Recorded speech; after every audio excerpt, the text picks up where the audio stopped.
The victory bells rang across 1,000 worlds. From the crystal spires of New Alteria to the floating cities of the Nexus homeworld, every species in the galaxy celebrated. The Void War was over. After 200 years of death and darkness, they had won. Jinha stood at his desk in the Altarian Intelligence Center, watching the celebration feeds from across the galaxy. On his screen, millions of beings danced in the streets. Altarian children threw flowers at returning soldiers. Nexus elders shared ancient songs of triumph. Even the usually quiet Verdani had opened their forest cities to outsiders for the first time in centuries. Everyone was happy. Everyone was celebrating. But Jinha felt cold inside. He turned back to his computer and opened the classified files again. The same files he had been reading for weeks. The same files that made his stomach twist with worry. "Still working?" asked Veltar, his Altarian supervisor. The tall, blue-skinned alien walked over with 2 cups of hot kava. "The war is over, Jinha. Time to celebrate." Jinha took the cup but did not drink. "The numbers don't add up," he said. Quietly, Vel sat down at the next desk. His golden eyes looked tired. Like everyone else, he had worked without rest for months during the final push against the Devourers. What numbers? The human sectors. Jinha pulled up a star map on his screen. A large section was colored red, the dead zones where no signals came from anymore. 37 systems. 43 billion humans, all gone silent 30 years ago. "The Devourers got them," Veltar said. "It was the standard answer. The official answer. Like they got the Kepler Republic and the Free Traders? Like they almost got all of us." Jinha shook his head. "But look at this." He switched to another screen showing energy readings. "These are from the old monitoring stations on the edge of human space. Most went dark when the humans disappeared, but some kept working." Veltar leaned forward. "The celebration sounds from..." His own screen seemed suddenly loud in the quiet office. "What am I looking at? Energy patterns, strange ones." Jinha pointed to lines of data that spiked and fell in odd rhythms. "They started 3 months ago? Right when we began our final attack on the Devourer home fleet." "Stellar activity," Veltar said. "Dead stars do strange things sometimes." 37 dead stars all doing the same strange thing at the same time? Jinha asked. "And getting stronger every day?" Veltar was quiet for a moment.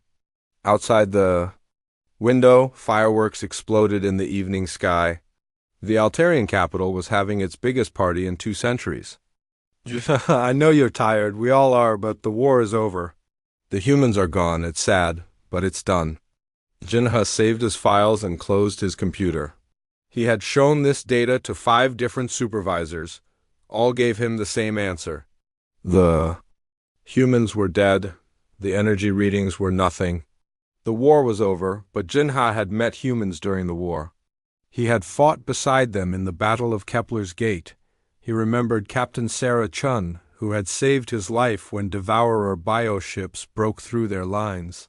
He remembered how humans fought, not just brave, but smart, creative. They found ways to win fights that should have been impossible. Humans didn't just lie down and die.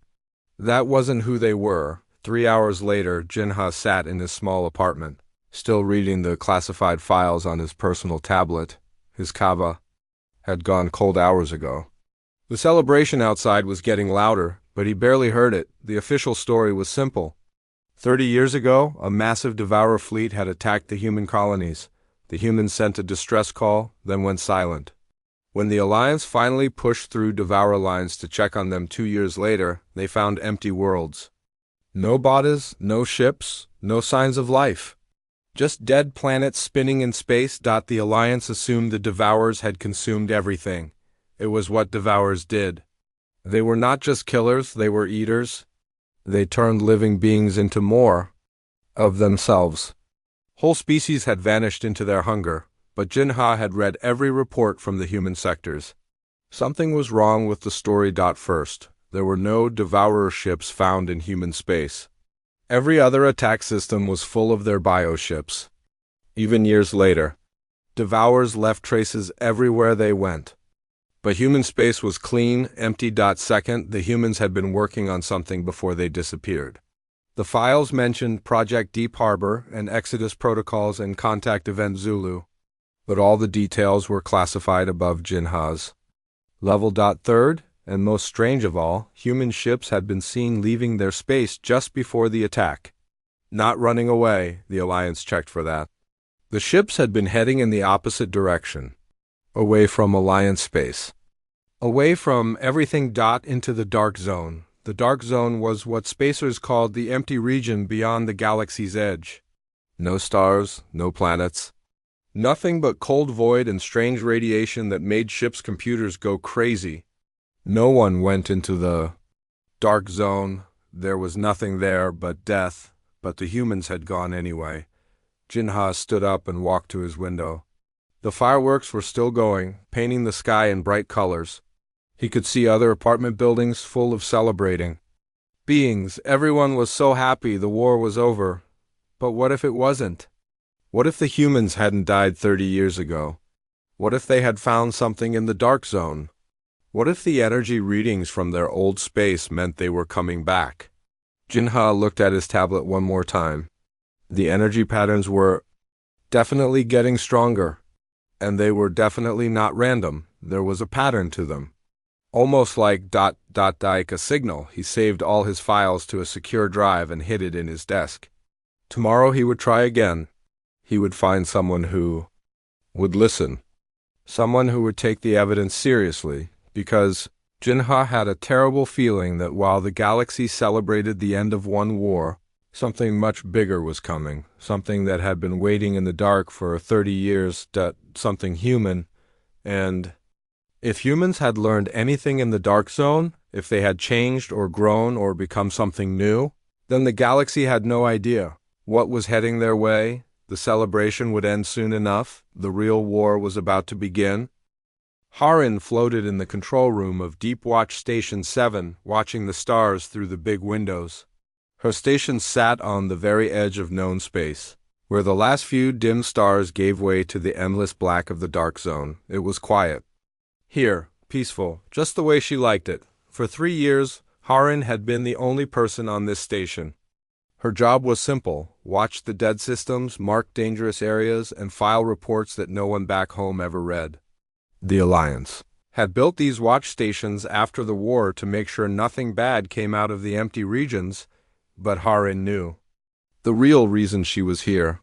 They wanted to forget about the lost colonies, the dead worlds, the billions who had died during the Void War. Putting someone out here to keep watch made them feel better. But everyone knew nothing would ever come back from the dark zone. She sipped her morning tea and checked her instruments. Same as always. Background radiation, solar wind from dying stars, and the weird gravity waves that came from the galactic center. All normal.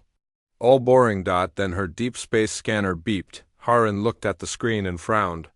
There was something out there. Something small, moving slowly through the Perseus system, one of the old human colonies. She adjusted the scanner and looked closer, a piece of metal, spinning slowly through space. Probably debris from an old battle.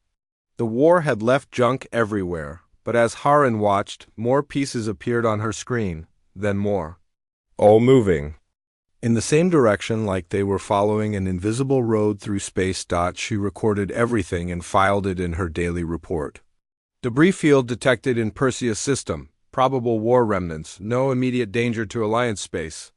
3 days later, the debris was gone. Harin checked her instruments twice, then 3 times. The metal pieces had just disappeared. Space didn't work that way. Things in space kept moving in straight lines until something stopped them.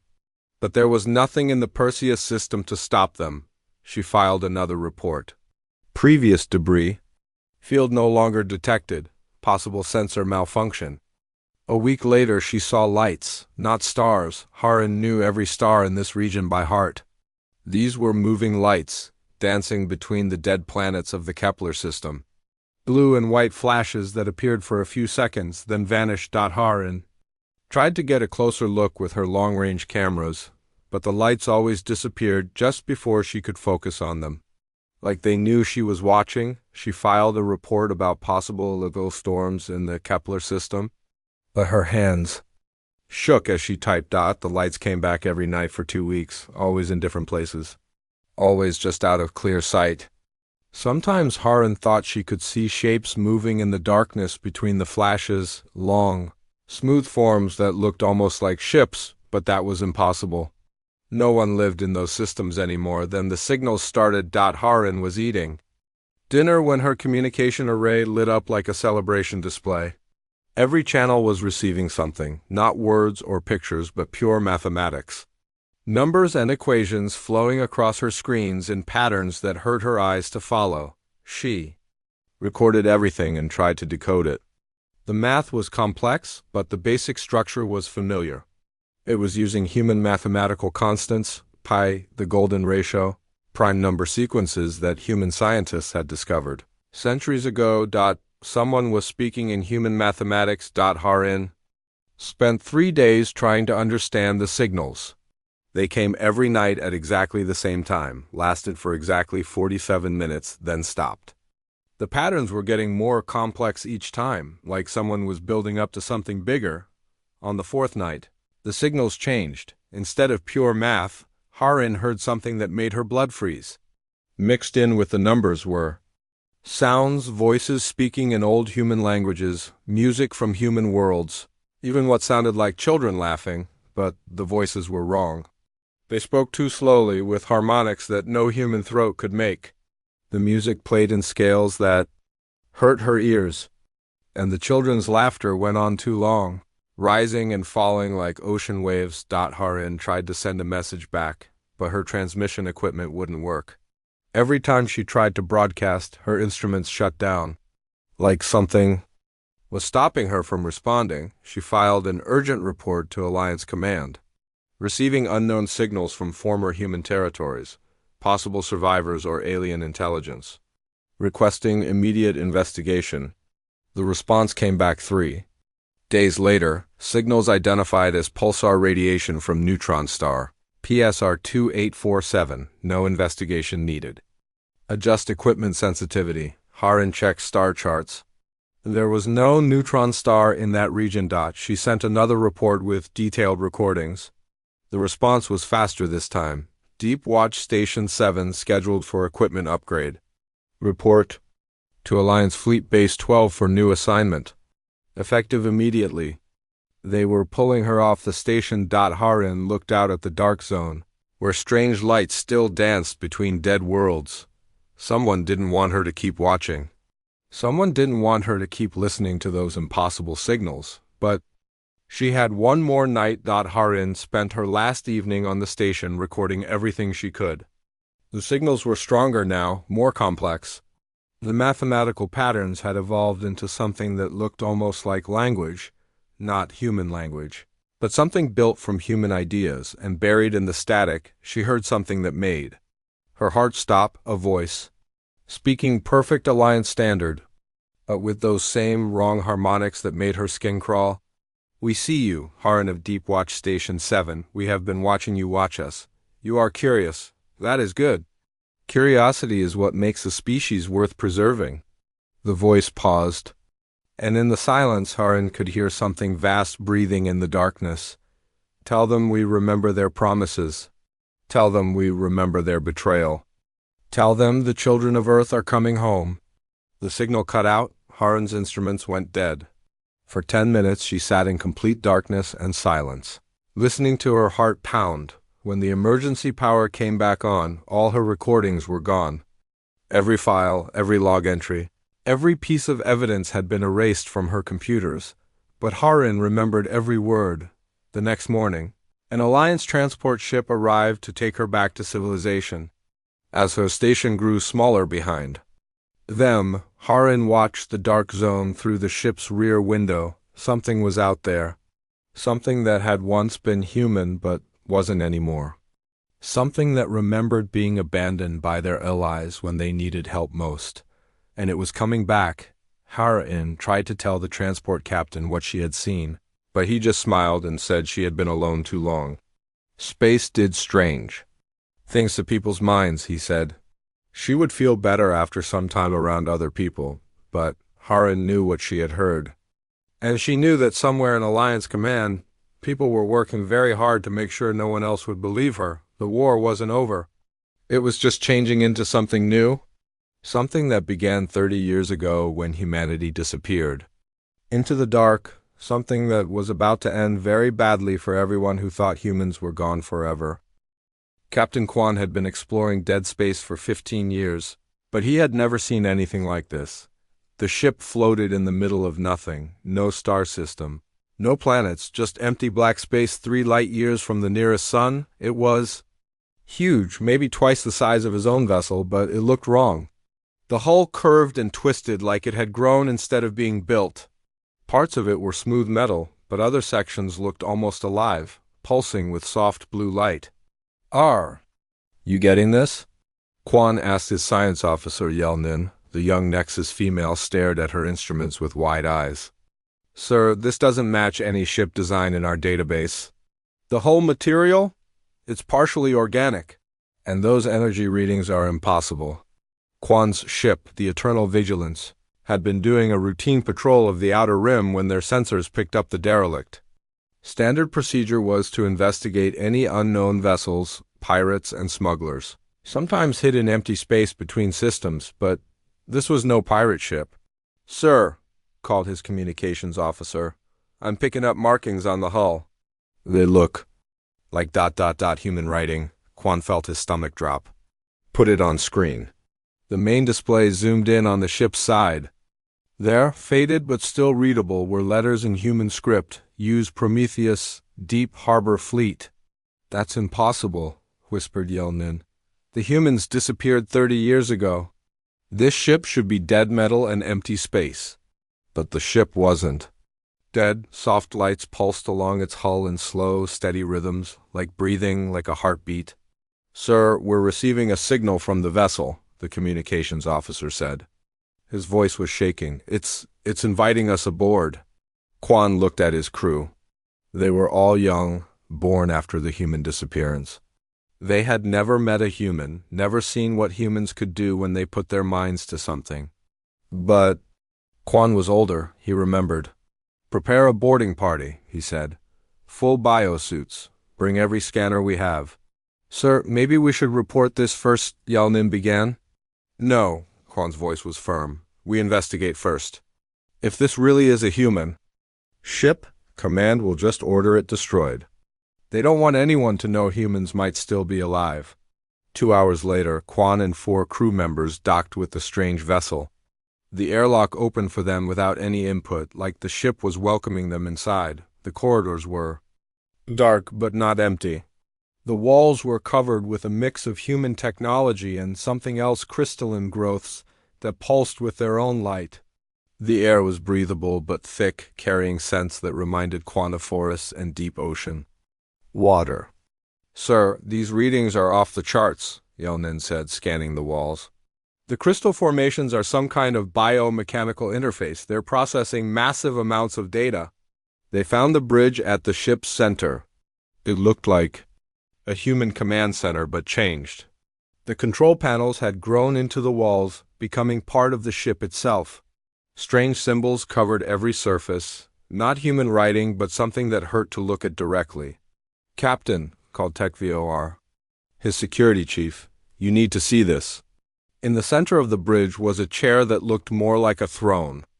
It was empty, but connected to dozens of thin cables that disappeared into the walls. Next to it was a pedestal holding what looked like a human data pad. Kwan picked up the device. It activated at his touch, displaying text in perfect alliance. Standard, ship's log, UES Prometheus, Captain Maria Santos, commanding Deep Harbor Fleet. Exodus Division Day 10,847 since departure from Sol System. We have made contact. They call themselves the Architects. They have been waiting for us. The tests begin tomorrow. They want to see if we can become what they need us to become. We volunteers from the Prometheus will be the first to try the new procedures. If anyone finds this log, know that we went willingly into the dark. We knew the cost. We paid it gladly. The galaxy abandoned us when we needed help most. But we found something better than help in the void. We found teachers.endlog.quan scrolled through more entries. Each one was stranger than the last, talking about enhancement procedures and dimensional integration and the great work. The final entry was dated just 3 months ago. We are ready. The first phase is complete.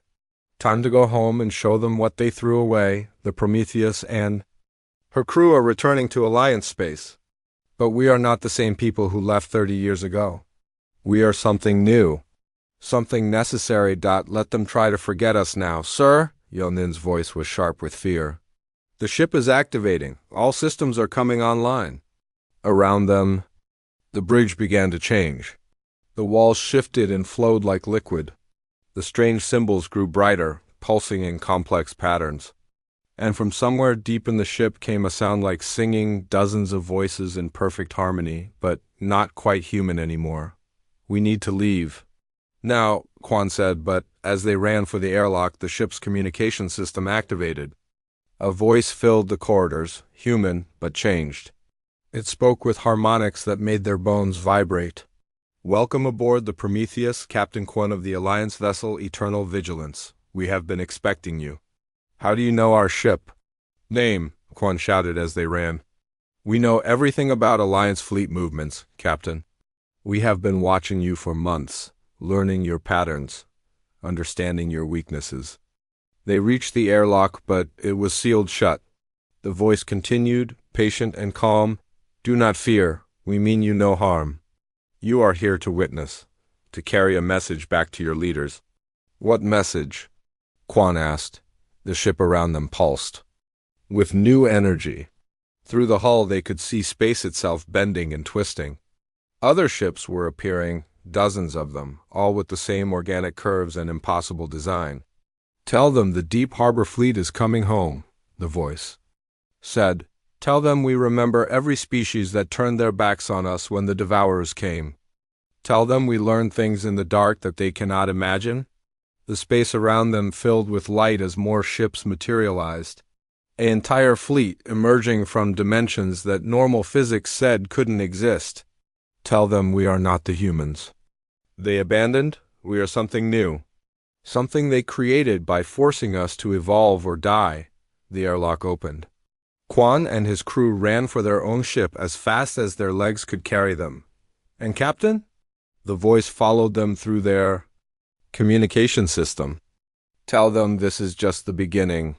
The real fleet is still coming. What you see here is nothing compared to what we became in the deepest dark. Eternal Vigilance broke away from the strange vessel and jumped to hyperspace. But as they fled, Quan watched the scanner displays in horror. The human fleet wasn't following them. It was spreading out across the galaxy, moving to positions around every major Alliance world, taking up positions to watch, to wait, to judge. 3 hours later, Quan sent an encrypted message to Alliance Command. He told them everything, the ship, the fleet, the impossible technology.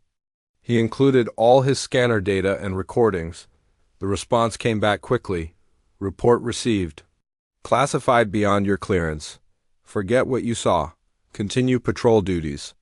But Quan couldn't forget, and neither could his crew. Because they had seen the truth that Alliance Command was trying to hide. Humanity was back. But they weren't the same species that had disappeared 30 years ago. They had become something new in the dark between stars. Something that remembered being abandoned. Something that had learned to transcend the very limits of existence itself. And they were watching, waiting, planning. Something that would change the galaxy forever. The question wasn't whether humanity would return. The question was whether the galaxy would survive their homecoming. The emergency meeting room on the Alliance capital world was packed with the most powerful beings in the galaxy. Fleet admirals, planetary governors, and species leaders who had not spoken to each other in decades sat around the massive table. Fear had brought them together. Jinha stood against the back wall with other junior intelligence officers, watching the chaos unfold. For 3 weeks, reports had been flooding in from across the galaxy. Human ships appearing and disappearing. Strange beings who looked human but moved wrong. Ancient monitoring stations in dead space suddenly coming back to life. The galaxy's leaders were scared. How many ships? Demanded Admiral Kexthor, the Altarian fleet commander. Unknown, replied General Yilvas from the Nexus Collective. They appear on our sensors, then vanish before we can count them? Our best estimate is at least 300 vessels, but they could have thousands more. What do they want? Asked Chancellor Mordun of the Trade Federation. No one had an answer. The humans had made no demands. They had attacked no one. They just watched. Their ships hung in space around every major alliance world, always just outside weapons range, always ready to disappear if anyone got too close. Maybe we should try talking to them, suggested Ambassador Velkin from the peaceful Verdani. Half the room erupted in angry voices. The other half sat in worried silence. Talk to them? Admiral Kexthor's voice boomed over the noise. They abandoned their posts during the war. They ran away when we needed them most. And now they come back with alien technology, making threats? What threats? Ambassador Velkin asked quietly. They haven't threatened anyone. Their presence is a threat, the Admiral snapped. Unknown ships with impossible technology, positioned around our worlds. That's not a peaceful visit. Jinha wanted to speak up, to tell them about the energy. Readings he had tracked for months. But junior officers didn't interrupt meetings like this. He could only listen and hope someone would ask the right questions. That's when the doors opened. Two figures walked into the room without invitation. They looked human, 2 arms, 2 legs, normal height and build, but something was wrong about the way they moved. Too smooth, too precise. Like they were floating just above the ground. The room fell silent. Greetings, said the first figure. It was female, with dark hair and skin that seemed to shimmer slightly in the light. I am Lin. This is my colleague Tam. We represent the Deep Harbor Collective. How did you get in here?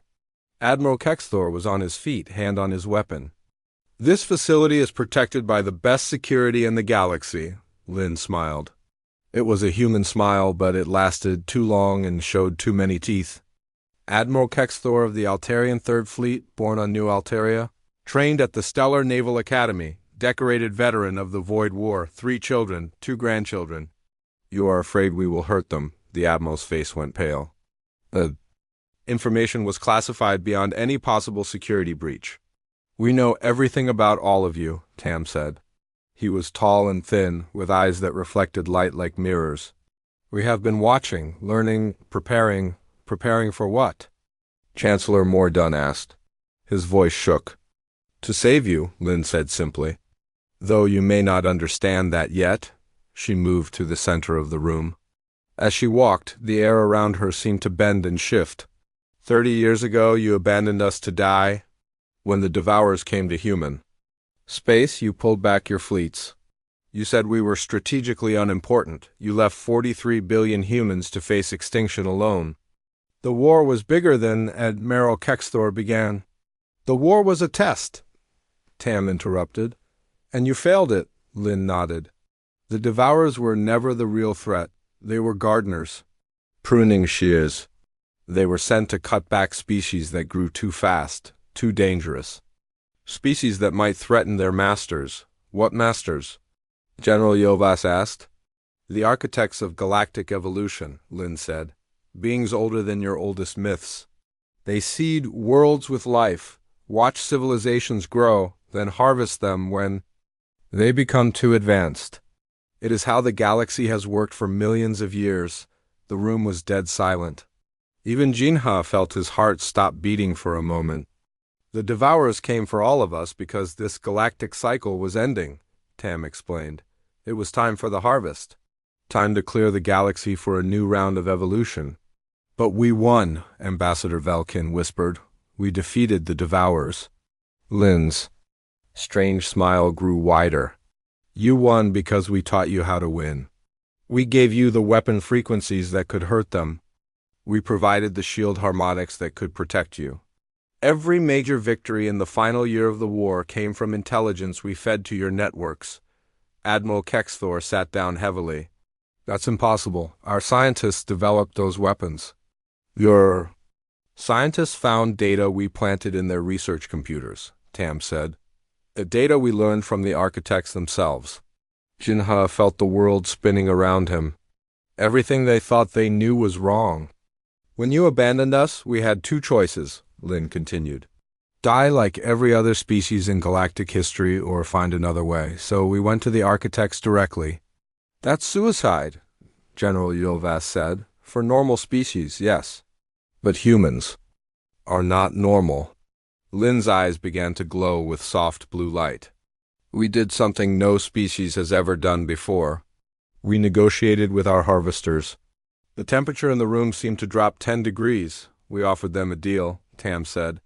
Give us 30 years to prove we could evolve beyond the need for harvesting. 30 years to become something new. Something that could exist alongside the architects instead of being consumed by them. And they agreed? Chancellor Mordun asked. They were curious, Lin said. Humans were already different. More adaptable, more stubborn. More willing to change everything about themselves if it meant survival. They wanted to see what we would become. She gestured to herself and Tam. This is what we became. Not fully human anymore, but not fully other. We integrated architect technology into our bodies and minds. We learned to exist in multiple dimensions at once. We transformed from a single species into something that could guide the evolution of others. You're not human anymore, Admiral Kexthor said. It wasn't a question. We are what humans chose to become rather than die, Tam replied. And now, we're here to offer you the same choice. What choice? Ambassador Velkin asked. Lin looked around the room, her glowing eyes meeting every gaze. Join us in the next phase of galactic evolution, or remain trapped in three-dimensional space while we guide the species that will replace you. You're threatening us? Admiral Kexthor growled. We're offering you transcendence, Lin said calmly. The same chance we took 30 years ago. The same chance every species gets when they reach the end of their cycle. And if we refuse? General Yilvas asked. Tam's single quotes S smile was sad but final. Then you will remain as you are while the galaxy moves beyond you. You will become the gardeners for the next wave of evolution. Safe, protected, but forever limited to what you are now. The architects have accepted our proposal, Lin said. Humanity will be the guides for this region of space. We will choose which species are ready to evolve and which ones need more time to grow. She turned toward the door. You have 1 galactic standard year to decide. We will return then for your answer. Wait, Ambassador Velkin called out. How do we know you're telling the truth? How do we know this isn't some elaborate human revenge plot? Lin paused at the doorway. Because Ambassador Velkin of the Verdani Forest Worlds, if we wanted revenge, you would already be dead. We have had your complete military codes for months. We know the location of every fleet, every weapon, every secret base you have. She looked back one more time. We don't want to rule you. We want to save you from the same fate that almost claimed us. The choice is yours. The two figures walked out, leaving behind a room full of the galaxy's most powerful beings sitting in stunned silence. Jinha realized he was holding his breath. Everything had changed in a single conversation. The humans weren't just back. They had become something that could reshape the entire galaxy, and they were offering everyone else the chance to evolve or be left behind. The question was, what would the galaxy choose? 1 year later, the combined fleets of the Alliance gathered at the edge of human space. Thousands of warships from every species hung in formation, their weapons charged and ready. It was the largest military force in galactic history. Jinha stood on the bridge of the flagship Unity's Dawn, watching the empty space ahead. He had been promoted to senior intelligence analyst after spending months studying every scrap of data about the transformed humans. But all his research couldn't prepare him for what they were about to face. Any sign of them? Admiral Kexthor asked. The Altarian commander looked older than his years, worn down by a year of sleepless nights and impossible decisions. Nothing yet, sir, replied the sensor officer. Just empty space. The year had not gone well for the Alliance. Half the member species wanted to accept humanity's offer of evolution. The other half wanted to fight. 3 worlds had already seceded from the alliance to join what they called the human collective. 2 others had descended into civil war. Between those who wanted to change and those who wanted to stay the same, fear had torn the galaxy apart. "Sir, we're receiving a transmission," the communications officer announced. "On screen," Admiral Kexthor ordered. The main display lit up with an image that made everyone on the bridge step backward. It was Lynn, the human representative they had met a year ago, but she had changed even more. Her skin now glowed with soft light, and her eyes were filled with swirling stars. When she spoke, her voice came from everywhere at once. "Admiral Kexthor, you have come to fight us." "We've come to defend our freedom," the Admiral said. "We won't be conquered by humans who abandoned their own species." Lynn's expression was sad but understanding. "We never abandoned humanity, Admiral. We became something greater than humanity, something that could survive what was coming." "Where are your ships?" Admiral Kexthor demanded. "Where is this great fleet we've been hearing about?" "All around you," Lynn said simply. The space around the Alliance fleet began to change. Reality twisted and bent like water. Ships began appearing, not from hyperspace but from dimensions that normal physics said couldn't exist. They emerged from angles that hurt to look at, sliding into normal space from directions that had no names. Jinha watched his instruments go crazy as hundreds. Then thousands of human vessels materialized around them. But these weren't ships in any sense. He understood. They were living things, grown rather than built, pulsing with their own inner light. Some were small as fighters. Others were larger than space stations. All of them moved with the fluid grace of sea creatures swimming through liquid starlight. "How is this possible?" whispered the sensor officer. "We learned to exist in 11 dimensions, Lynn explained. 3-dimensional space is just one layer of reality. We can move through all of them." Admiral Kexthor gripped his command chair. "All ships, prepare to fire." "Admiral, wait," Lynn said. Her voice was patient, almost motherly. "Look at your weapons." Jinha looked at the tactical display and felt his heart sink. Every weapon on every Alliance ship was offline. Not damaged, simply turned off, as if someone had flipped a switch. "We have been connected to your computer networks for months," Lynn said. "We know every system, every code, every weakness you have. We could have destroyed you at any time." "Then why didn't you?" Admiral Kexthor asked. "Because we don't want to destroy you. We want to save you." The space around them filled with more impossible sights. Human figures floated between the ships without suits, breathing vacuum as easily as air. They moved through solid metal like it was mist, walking on the hulls of Alliance vessels and peering through the windows with glowing eyes. "Sir," called Harin from her position at the communications station. She had requested transfer to the flagship after her experience at Deep Watch Station 7. "I'm receiving reports from all ships. The humans they're inside our vessels, walking through the walls." Admiral Kexthor drew his sidearm, but Lynn shook her head. "Your weapons cannot hurt us, Admiral. We exist partially outside normal space. But more importantly, we don't want to hurt you." One of the floating human figures appeared on the bridge, stepping through the wall like it wasn't there. It was Tam, Lynn's companion from a year ago, but he had changed too. His body was translucent, filled with swirling energy that looked like captured galaxies.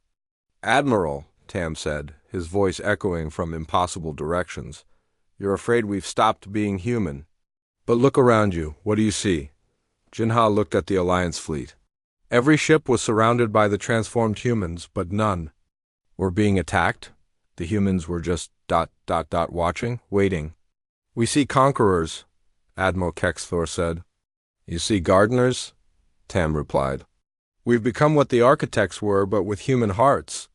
We guide evolution instead of harvesting it. We protect growth instead of preventing it." "What about our freedom?" demanded the Admiral. "What about our right to choose our own path?" Lynn's image smiled. "You are choosing, Admiral, right now. You chose to come here with weapons instead of words. You chose fear over curiosity. You chose to remain small instead of becoming large. Around them, the human vessels began to move in patterns that made Jinha's head hurt. They weren't just moving through space, they were dancing through dimensions, creating shapes that existed in multiple realities at once. "This is your final choice," Lin said. "Join us in the next phase of existence or remain as guardians of three-dimensional space. Both options have honor, both have purpose." "And if we choose to stay as we are?" Admiral Kexthor asked. "Then you become the shepherds of the new species that will grow to replace you," Tam said. "You will guide them as we once guided you. You will protect them from the dangers they cannot yet understand. It is not a punishment, it is a sacred duty." Jinha found himself speaking without permission. "What happens to Earth? To the humans who stayed behind?" Lin turned her glowing eyes toward him. "Earth is no longer a place, Jinha. It is an idea. The idea that any species can choose to become more than what they are. The humans who stayed behind made their choice too. They chose to remain as they were, to preserve what humanity was before we changed." "They're still alive?" Jinha asked. "They are gardeners now," Tam said. "They tend the worlds we once called home. They preserve the memory of what we were while we become what we need to be." Admiral Kexthor lowered his weapon.